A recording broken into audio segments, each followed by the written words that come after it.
New Thought Media Network. We are a global broadcast network of positive music, media, and entertainment, inspiring humanity's evolution along the journey of enlightenment and creating a world of love, peace, empowerment, and prosperity for all. New Thought Media Network. Positively inspiring.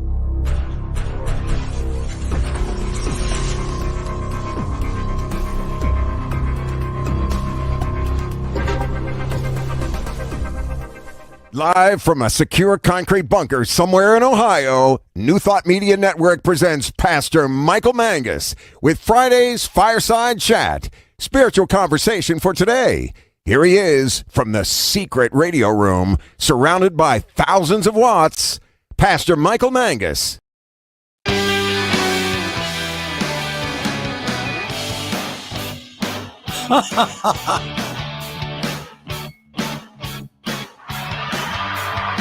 Yes, at the thousands cheer. Well, good evening to everyone across the United States and also around the world. Once again, it's time for another fun-filled throwback and yes, guaranteed exciting edition of the Fireside Chat here on the New Thought Media Network. Listen, folks, we're live, okay? Stuff happens. Well, I think I got all the technical stuff taken care of, so that's fine.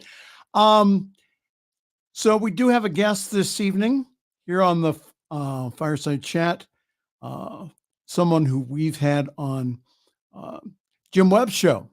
Author and speaker Henry Harris will be right with us here in just a few moments. We're going to be respectful of his time here. We're not going to go through all the news tonight, but we will do a couple of news articles. Good to see everyone with us tonight. Again, sorry about the technical challenges, but again, that's what happens when you are live.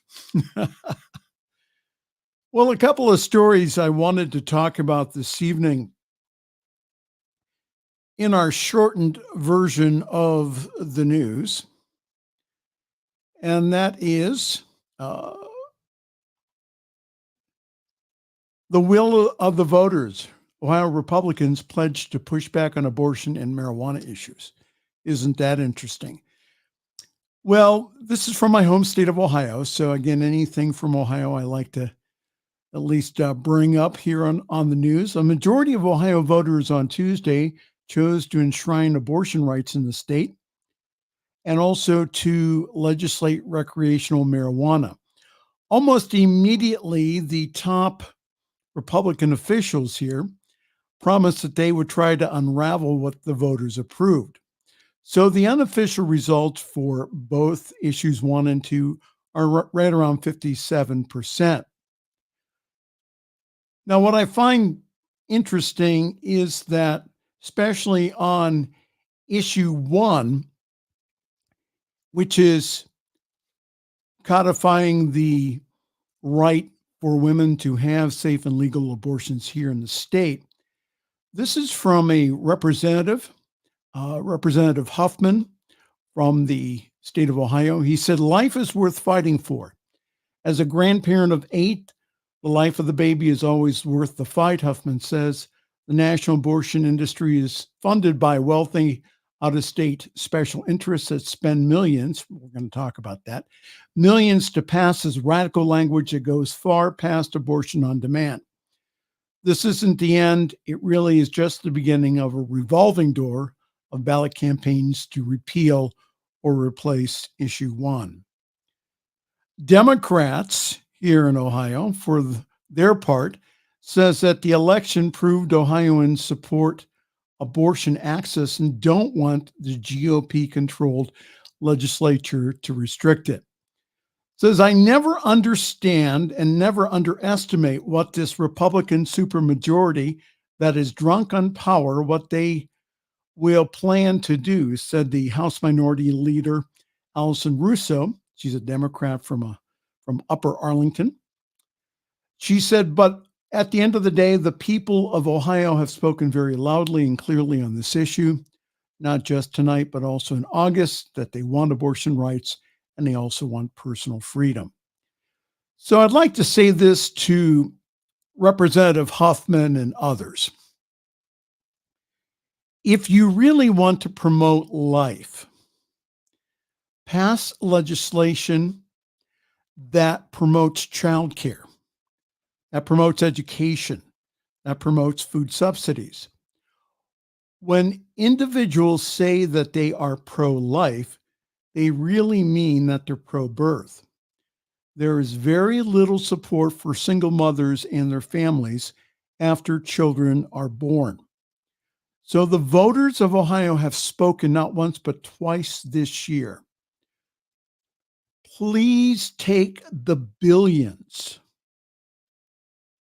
of dollars that are spent on so-called pro-life activities, and could you put those towards pro-family initiatives? Now, after issue 1 passed here in Ohio, I noticed that my neighbor put on his vote no sign Bible verses that were taken completely out of context. So my inner wisdom was just to take down my yes signs and let it go. So thank you to my fellow Ohioans for showing the world that we do care about a woman's choice and also health care. Couple more stories that I wanted to cover tonight. The war on the West Bank continues. The UN Human Rights Chief has called on Israel to grant his team access to the Gaza Strip to investigate competing claims about the Al-Shifa hospital. The situation needs an independent international investigation, Volker Turk said. The request comes after Israel released a photo and video on an alleged operational tunnel shaft it claims that was found near the Al-Shifa hospital complex in Gaza. Hamas has rejected the claim as a baseless lie. Earlier today, the body of a second hostage was recovered near the medical facility. An Israeli military spokesman said she was identified as a 65-year-old Israeli woman who was kidnapped by Hamas militants on October the 7th.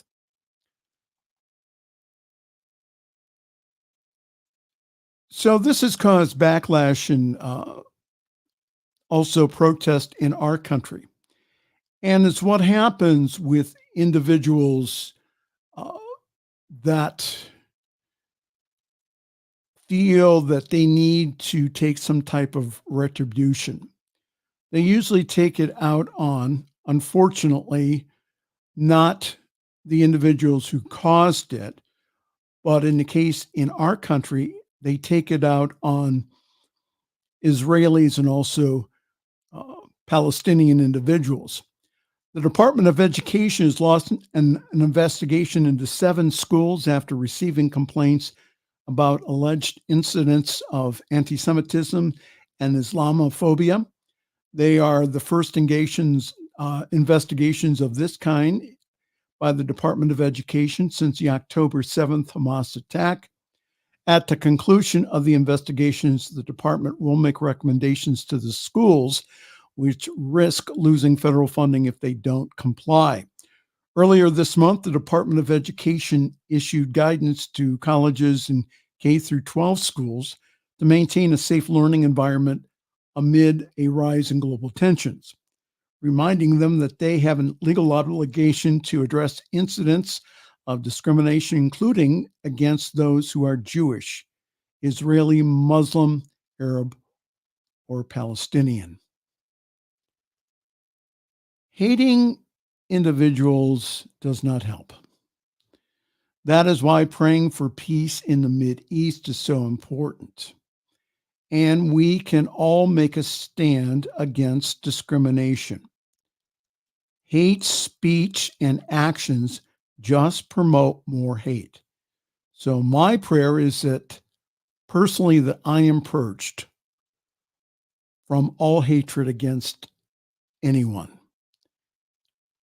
I heal the world when I heal myself. Remember oneness. that concept that we talk about in our centers. All right, enough of me.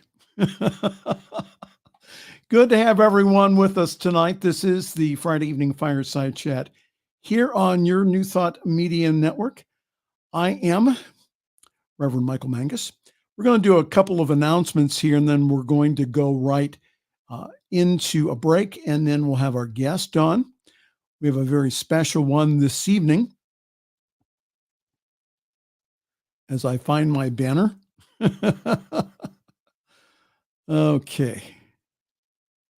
Our special guest is author and speaker Henry Harris. We've had Henry on the Sunday evening show, which is called The Miracle of Prosperity. So we're glad to have Henry with us this evening. He'll be talking about his new book called The Sting of Rejection, and also give us some insight into his life. And again, it is probably one of the more inspirational messages that I've heard from an individual in a long time, especially on our network. So author and speaker Henry Harris will be with us here in just a moment. All right. I am parking myself at Summit CSL. So for more information, go to summitcsl.org. There you will find information about our wonderful Sunday gathering at 10:30 Eastern Time. It's also 7:30 Pacific. Grab your cup of coffee, your tea, your espresso. Please join us. And we do have one of the best services I have seen in New Thought. And this Sunday, our speaker will be Summit Music Minister, the Reverend John Miller. So go to summitcsl.org for more information on how to join our Zoom call. It's coming up on that time of year, the end of the year. And I'm going to ask every one of you, if you have not supported us financially, could you please consider giving a year-end gift? We still have some outstanding bills from 2023 that we need to catch up on. And also to provide seed money for us to go through the open doors that we have to spread the good news of New Thought around the world. If you could help us, please, ntmedia.org/donate. Please give a very generous one-time gift. Or if you would like, you can also give on a monthly basis. Sustaining gifts like that really help us out because that's what we form budgets off of. That's how we pay individuals and staff. Again, it's based upon those numbers, not based upon the one-time gifts. So again, your consideration in your year-end giving would be greatly appreciated. ntmedia.org/donate. All right.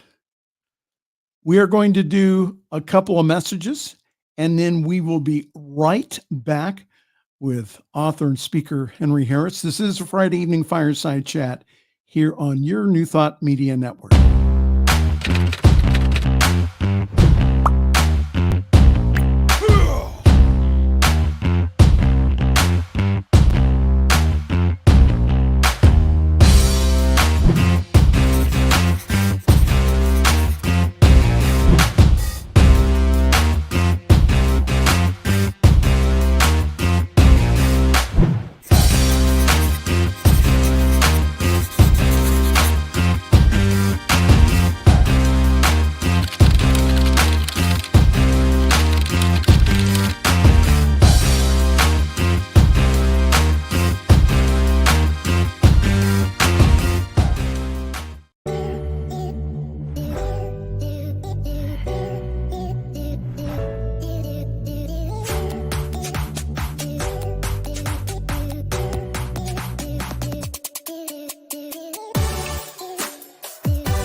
The views and opinions expressed by Pastor Michael Mangus are generally right.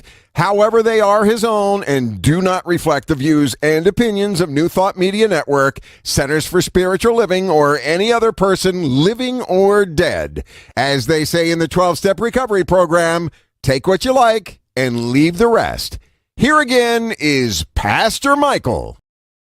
It is a real honor this evening to have on a gentleman who does not do many interviews. Brother Henry Harris is an author.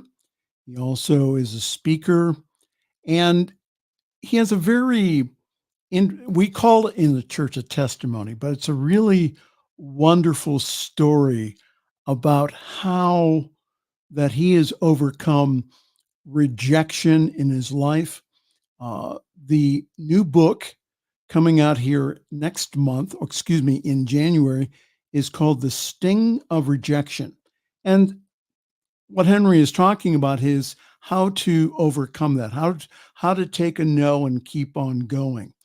It is my honor to have with us this evening, all the way from his home studio with his white microphone, of which I must confess this evening, Brother Henry, I am a little jealous of Brother Henry Harris. Good evening, sir. Welcome to the New Thought Media Network and the Friday evening Fireside Chat. Well, Michael, thank you so much. It's such an honor to be with you tonight, and I don't take it for granted. So thank you so much for this opportunity. All right, so let's talk about now. Again, you've had a YouTube channel for many years, and that you received coming into this. Now, you come from a Baptist background, is that correct? Baptist and Pentecostal. Baptist and Pentecostal background. So what was it like growing up in the church as a Baptist and also as a Pentecostal? Well, the Baptists were more quiet. But I was raised in a church setting, and up till I was up to the age of 17, 18, I thought the whole world revolved around church. And I'm kind of find out that the whole world didn't revolve around church. The world was so much bigger and brighter, and there was so much more to just revivals in church and youth camp. I was participating in all of that. So my parents pretty much raised me in the fundamentalist, movement. I was part of Christianity growing up. I attended a Baptist church. Then we went from that to Pentecostal church, and I have to say it was a pleasant experience. So what happened to you?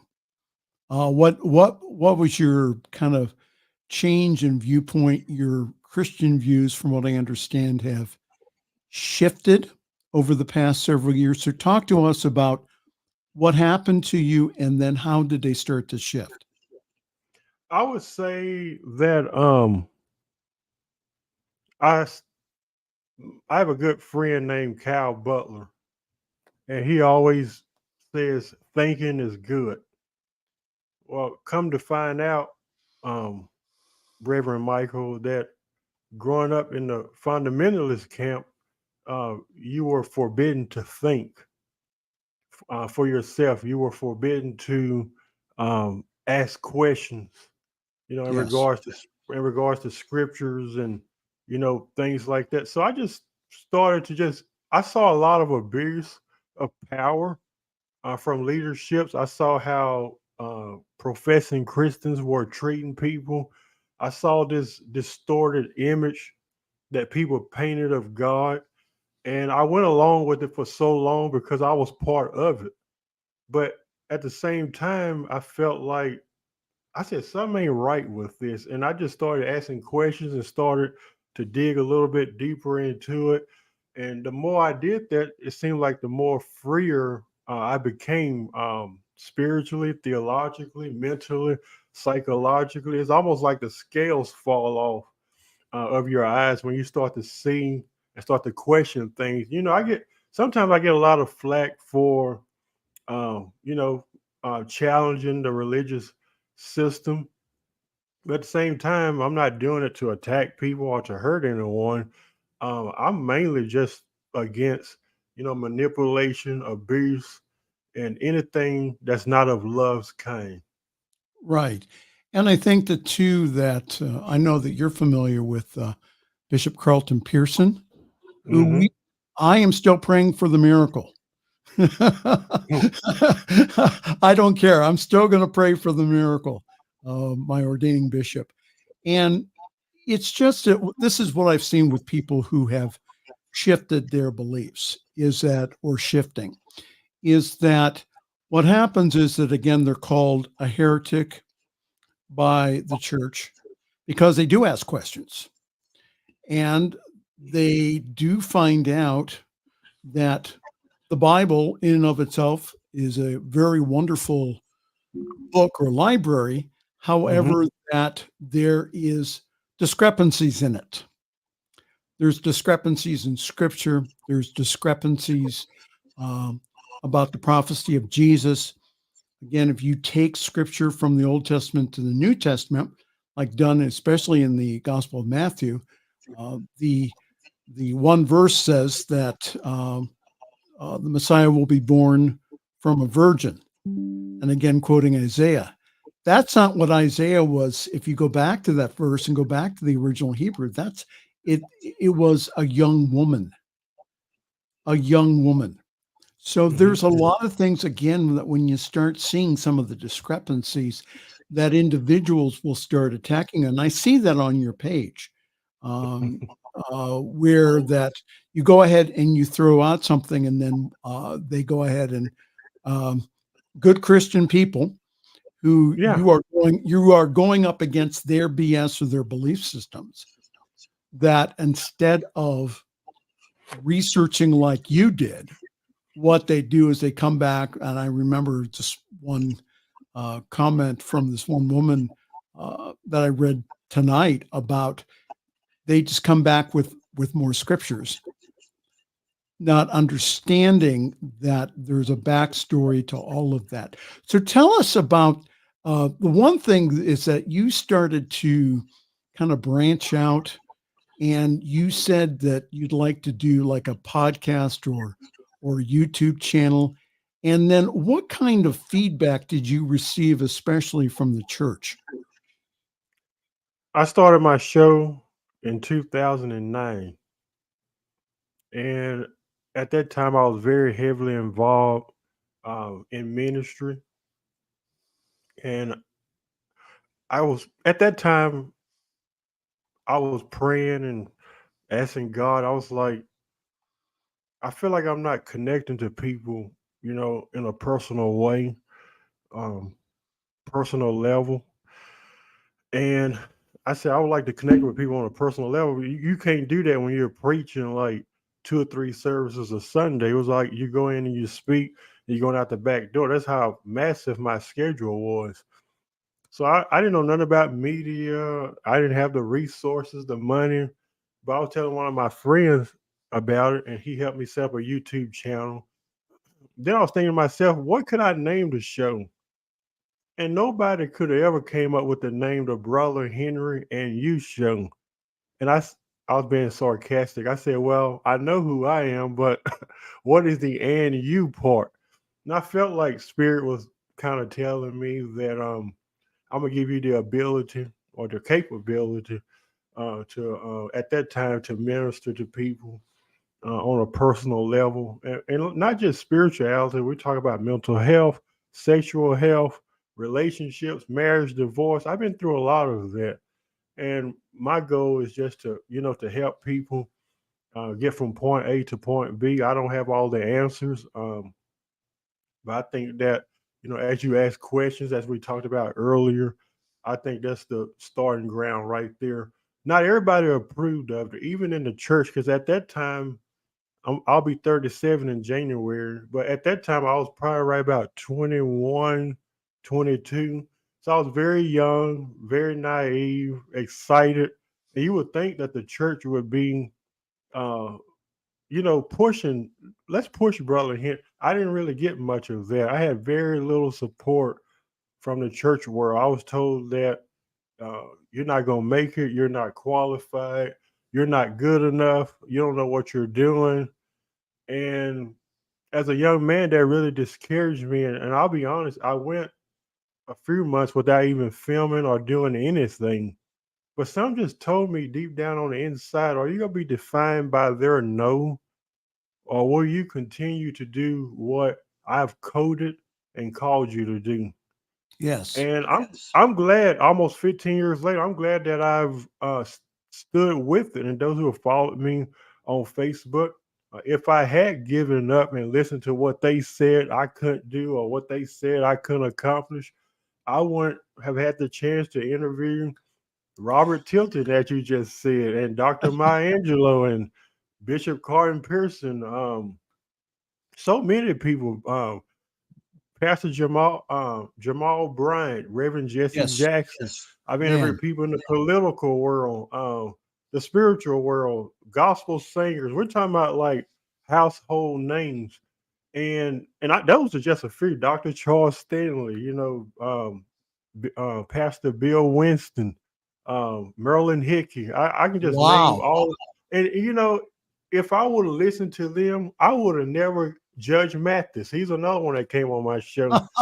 If I would have listened to them, their no, I would have never succeeded in life. So hopefully, those that's watching now, if there's something that I don't got the resources, I don't know how to start. I didn't know either, but I just took a step of faith and said, I just feel like this is something that I'm called to do.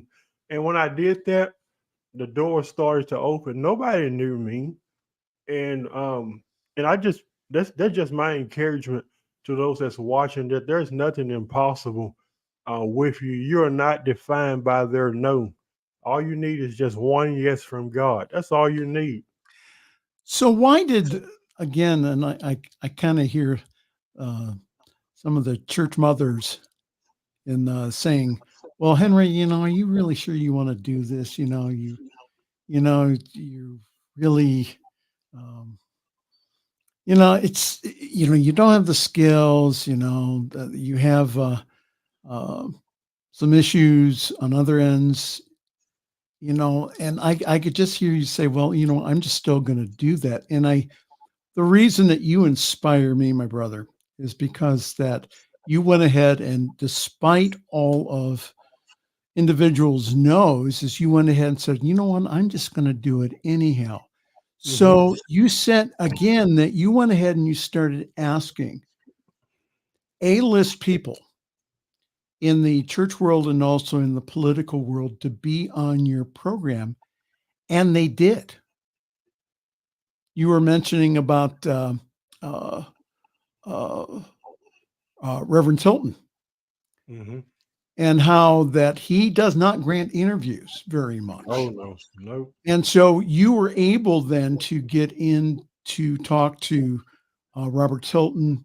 Um, and some of these people have been ostracized by the church. So what, when you go, I know you go and speak at churches now, what do they say now? Uh, I think as it relates to speaking in churches, that's very rare these days. When I first started out, I was speaking in like churches all over the country. Uh, since I've pretty much disassociated myself from the religious system and its attachments, I don't really get invites anymore, and I'm okay with that. I'm okay with that. I have a show that's reaching thousands of people every Sunday, every week. We do a show. I do have a few pastors that will call me from time to time. Henry, can you come play the piano? I try to create my own world, so to speak. It used to bother me that people would put on conferences and stuff, and you were good, but at the same time, for some reason they felt like you weren't good enough where they could put you on the program to speak. That it don't bother me anymore. It seems like the older I get, my speaking and preaching in church is becoming very rare. Uh, I'm to the point now where I love what I'm doing now, and if I never get another invite, I'm okay. I really am. So now you taught yourself how to play the piano. How did that come about? I started playing the piano when I went to Bible school. I went to Bible school in Yeah. 2007, and we used to go on choir tour. And my piano teacher, Cheryl Mosier, well, she wasn't my piano; she was a choir director. Everybody had a part, and she said, "Well, we got everybody doing a part. One played the saxophone, one played the drums. I would do the speaking because they knew I was a preacher at that time. I would do the speaking, and they said we need somebody to play the piano. So I learned this one hymn called "Over in the Glory Land." I don't know if you heard of that before.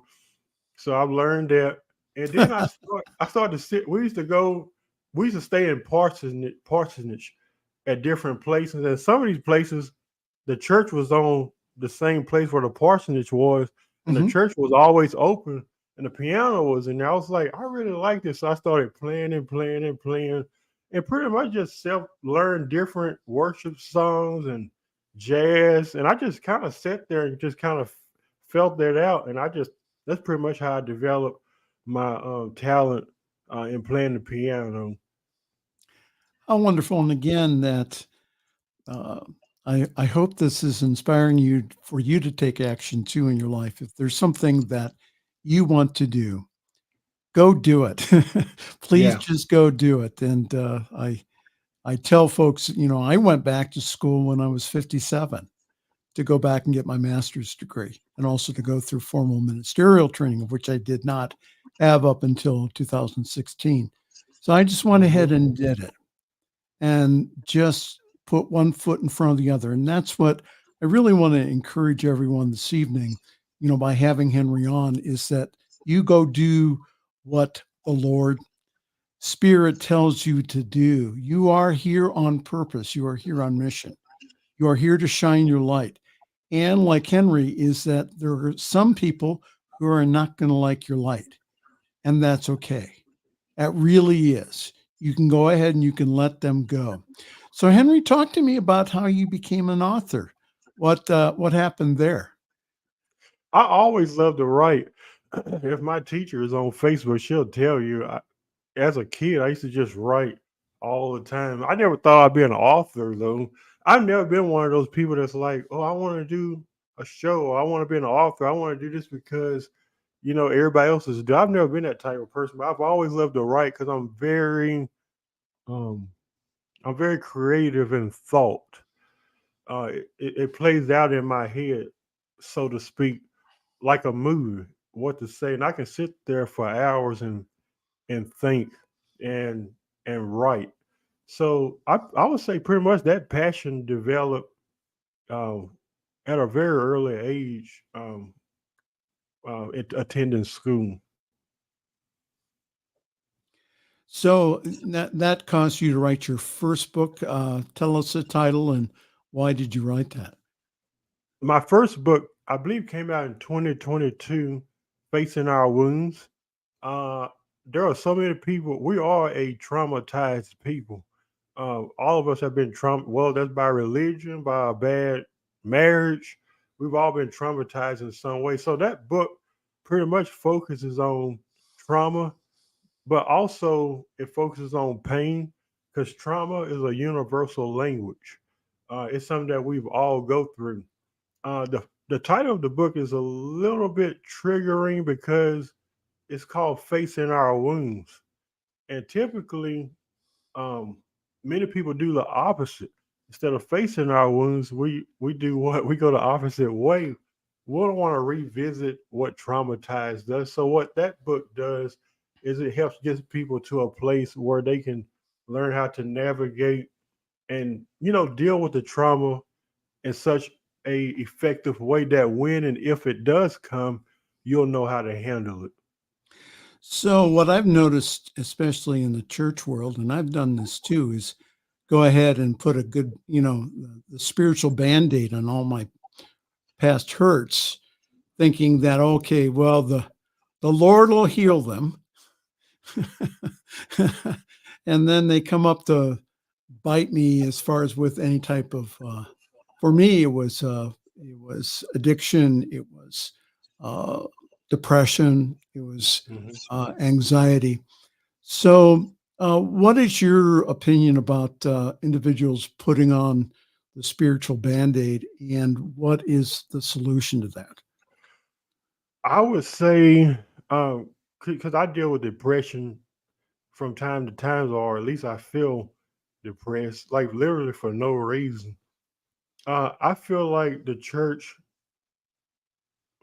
I guess I would say, I feel like the church by large is really not a safe space for people in regards to mental health and depression, because I've been in a situation one time where I was very depressed, and I went to this individual that I was extremely close to, and all she could tell me was, "Well, it's a demon, it's a devil," and I was like, it really made me feel like very low, like in the time of desperation where I really needed help and really needed assistance. I didn't really get that, and most believers today, they're not, when it comes to logic and reasoning and just sitting down at the table and just saying, "Hey, these are my struggles." Who can one go to that's really struggling with depression in the Christian community? I'm finding it very few in between, and I'm not saying it doesn't exist. There are spiritual communities out there where you can. But I just think, and growing up in church where depression was demonic, mental illness, you got a demon, it's a devil. They will always write it off, and they'll do their little prayer, spit up in a bucket, speak in tongues over them. And I don't know if I believe in that. Just, I mean, to be honest, because it's like, because I just feel like the solution probably should be to find someone that's a safe space where you Yes. can go, to, and well, they could be a therapist. If you have to pay a therapist to be quiet, they get paid to be quiet. They can't tell anyone. Go to a therapist. It's hard today to go to a pastor or to um to someone, especially in the religious community. And I can talk about that because I came from that. Because they're going to diagnose you as it's a devil, or it's a spirit, it's a demon, and sometimes you just need somebody to just, can you just be real with me just for a moment? Because it's just hard to relate to people um, who over spiritualize everything.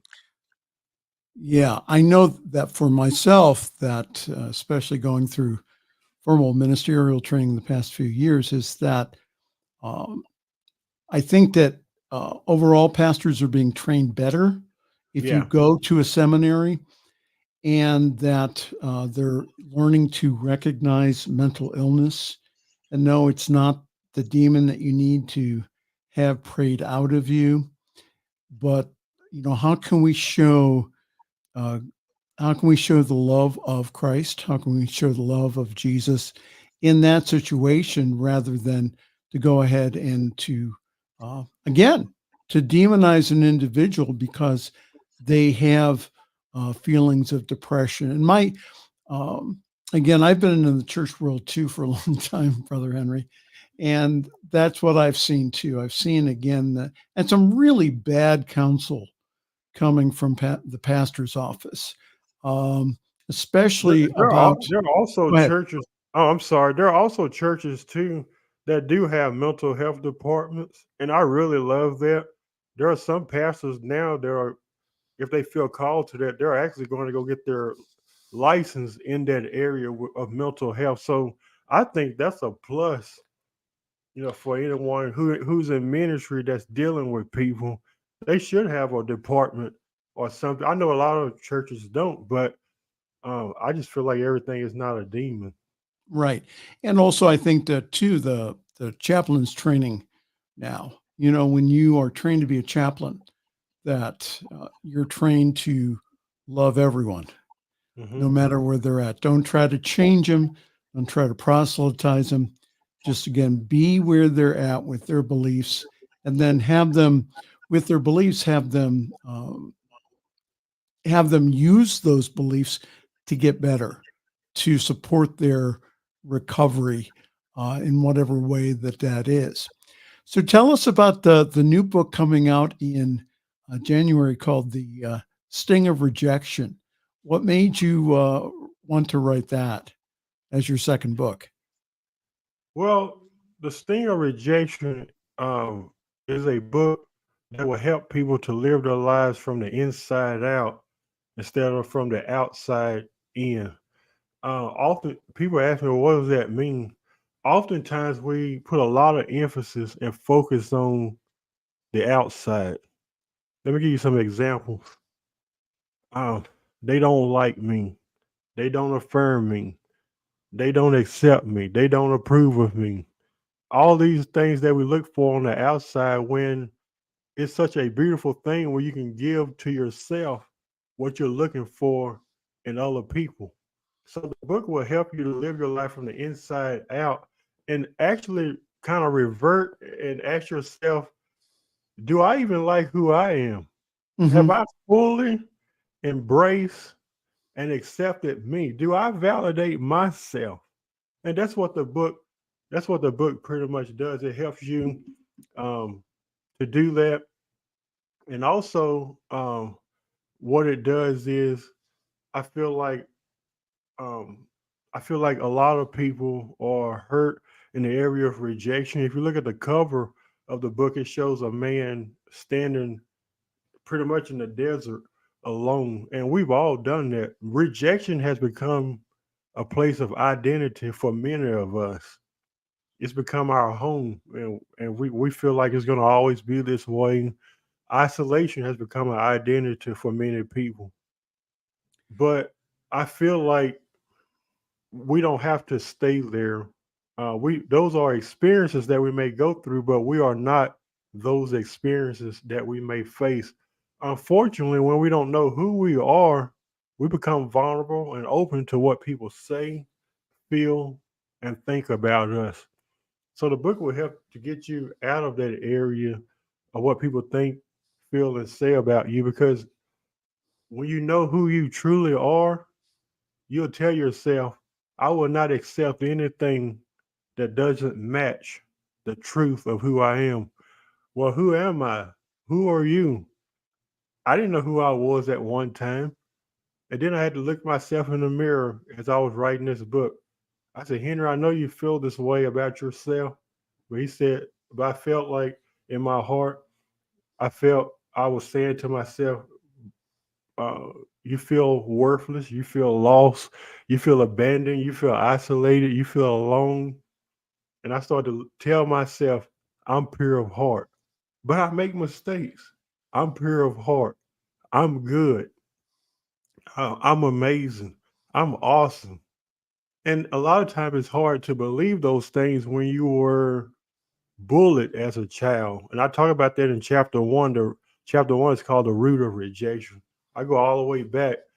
um, when you have dealt with rejection as a child, it makes it so hard, especially when you're going into and as I was writing this book, it explains so much about you know why maybe I had to go through two divorces in my life, and why relationships haven't worked out for me at from time to time.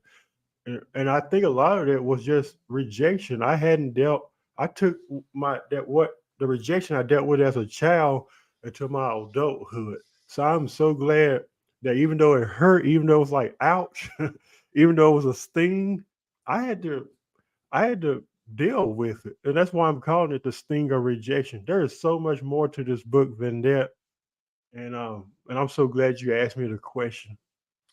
Well, you're welcome. And I think that a lot of people um, do deal with that. I mean, I'm a survivor of abuse and also bullying.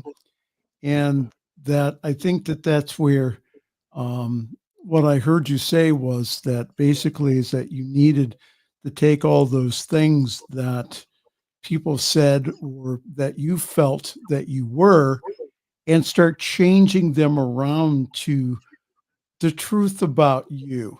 Mhm. I call it the God essence as you. So, without really getting into all the contents of the books, what are some of the things that you recommend that people start doing so that they can move ahead in their lives? I would say I think there's just I'm not saying there ain't multiple things to do, but I would say for me, and if this works for you, do it. Um, I would say, what do you believe, and why do you believe that about yourself, and where does those beliefs stem from? Where do they come from? And that's what I would say. I think that's a wonderful place to start. So, talk to us about your wonderful YouTube channel and how can people find you on YouTube? My YouTube channel, you can go to YouTube, type in Henry Harris 100. The Brother Henry and You show, I can type that in, but that's where people can go and watch the show. Our show is very diverse, very inclusive. Um, there's really no right or wrong.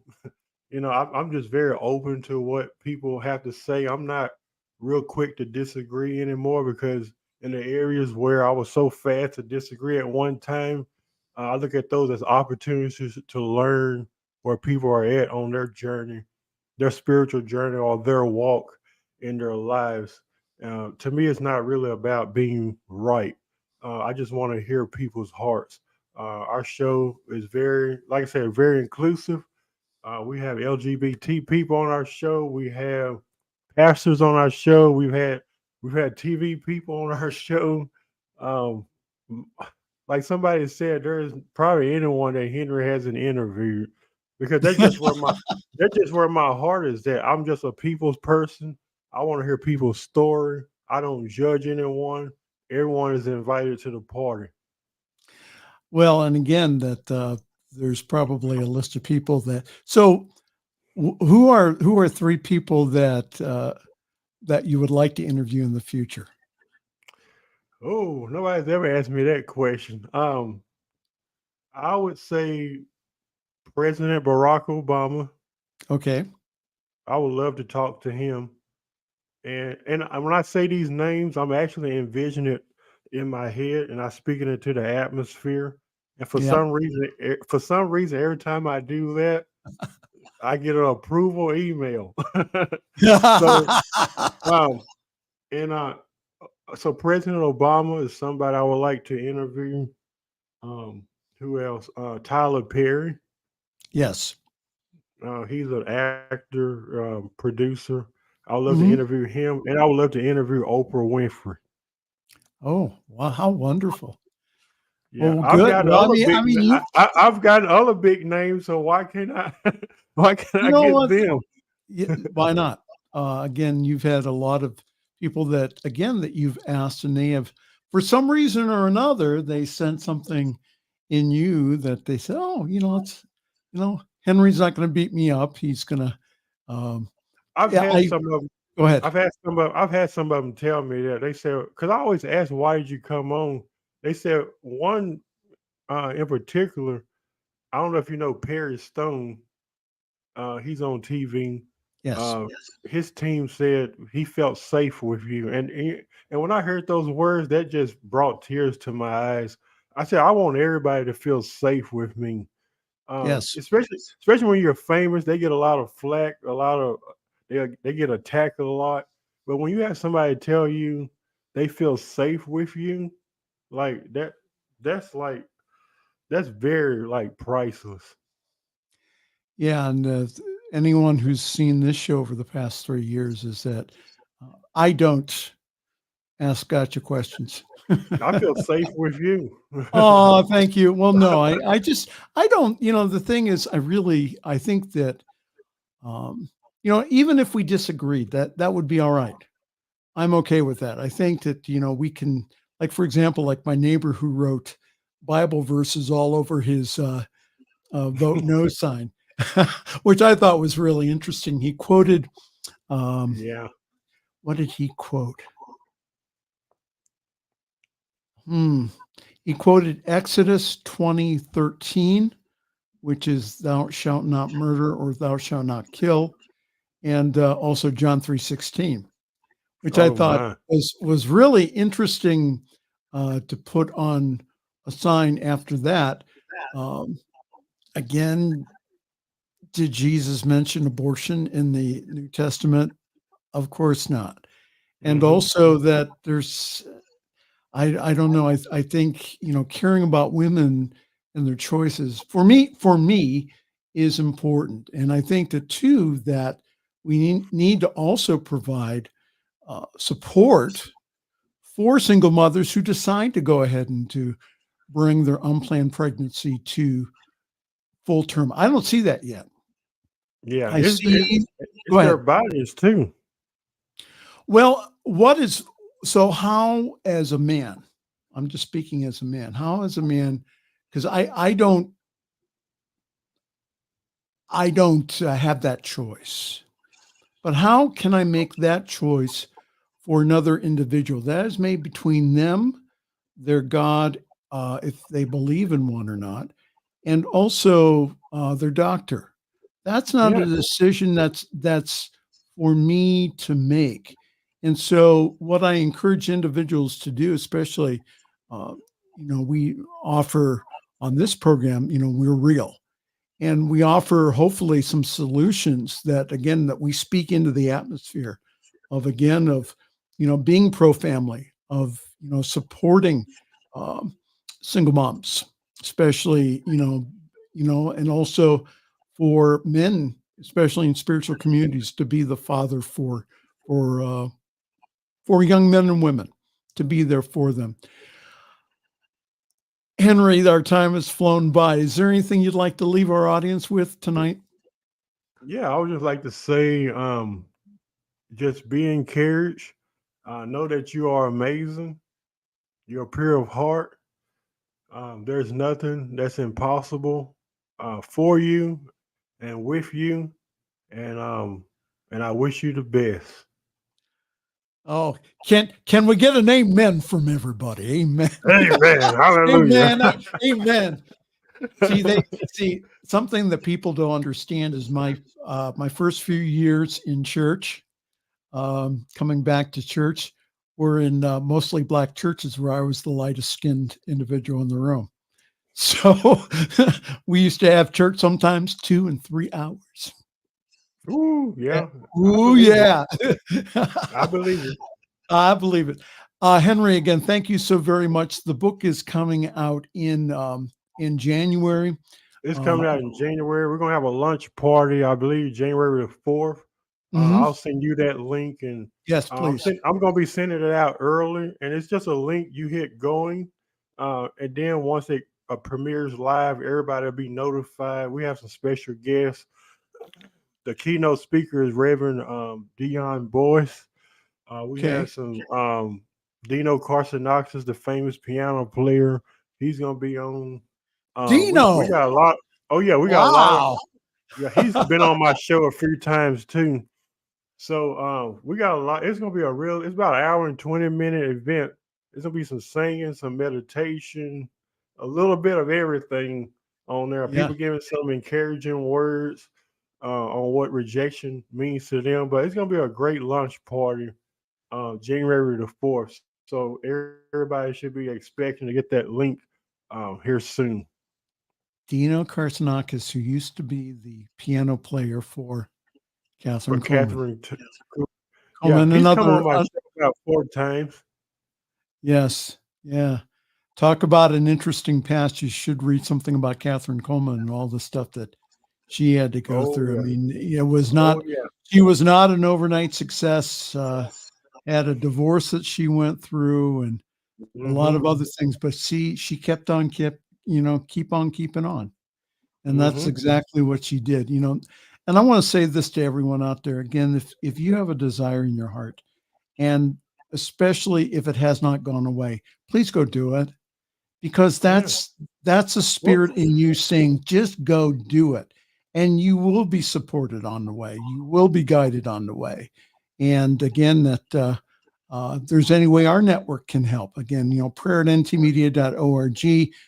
We also have counselors and pastors that are available to talk with you, to support you on your journey. And so if you don't feel that you have a church home or you have support, you do here. Believe me. Brother Henry, I'll see you in probably around a month on Jim's show. Again, thank you so very much for being on our program this evening. Looking forward to the new book, The Sting of Rejection, which will be out in January. And again, thank you for being the bright light that you are in the world. Thank you. God bless you. And would like to encourage everybody to watch Friday's Fireside Chat with Reverend Michael. Oh, thank you, sir. All right. Now you stick around. Now I'm going to close up, but you stick around. I'll be right back. So again, thank you everyone for being with us this evening. Sorry about the technical difficulties to begin with. Hopefully that we'll have other people watch the show then afterwards. Again, for your year-end giving, if you could consider again a gift, a one-time gift to this network, the New Thought Media Network, where we're able to have on wonderful people like Henry Harris, where we're able then to encourage you to be the God being that you are. The Christ within you is the hope of glory. So we'll talk more about this as Christmas comes. But again, if you could consider us, please go to ntmedia.org/donate. Really appreciate your support. And thank you for partnering with us. Thank you for you helping us take this wonderful message to the world. So on behalf of myself and also Brother Henry, I am Reverend Michael Mangus. I'm going to wish you a very pleasant good night and also sweet dreams. Thanks for joining us this evening for Friday's Fireside Chat with Pastor Michael Mangus. Join us again next week at 8 Eastern, 6 Mountain for more spiritual conversations for today. For more information and replays of past shows, please visit the New Thought Radio and Media Network's Facebook page. Until next week, may God bless you richly and abundantly.